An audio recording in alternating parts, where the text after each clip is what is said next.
Hi, welcome to Science Challenge Week. Today we were doing an experiment called the Unwettable Paper Towel. What supplies do you need? Well, you're going to need some water, a dry paper towel, a bowl, and a mason jar. So gather your supplies and we'll get started. First step that we're going to do is we're going to take our paper towel and crumble it into a ball.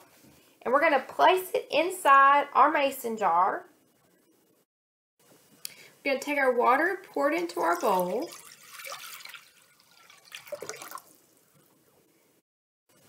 So our jar with the paper towel is dry.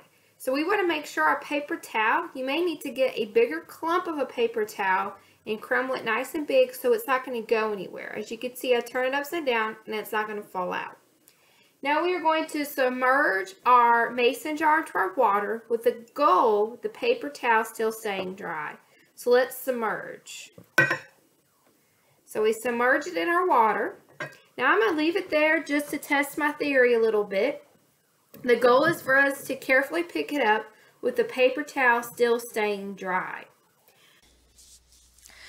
On the screen you should be able to see a diving bell. In the days before the invention of scuba diving gear, people used the same trick to breathe underwater, using an invention called a diving bell. The divers would sit or stand inside a huge metal jar that was lowered with ropes into the water. In the 1600s, diving bells were used to salvage treasure from sunken ships, and they were later used for doing underwater repairs on bridges and tunnels.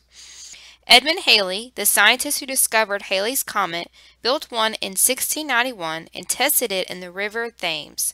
He and 5 others were able to stay submerged 60 feet down for more than an hour and a half. They bought it fresh air using tanks they lowered from the surface. So let's see if our paper towel is still dry. So we're going to carefully lift it up and we're going to pull it out. Oh, still seems dry. Is yours dry? Pull yours out and see. So I told you about the science in real life, but what is actually happening is there's actually air particles in our jar. So the air is trapped and the physics behind it is keeping the trapped air inside, keeping our paper towel dry without it getting wet. Were you successful? If not, keep trying. Maybe you need a bigger bundle of paper towels to keep it dry where it's not going to move on our mason jar.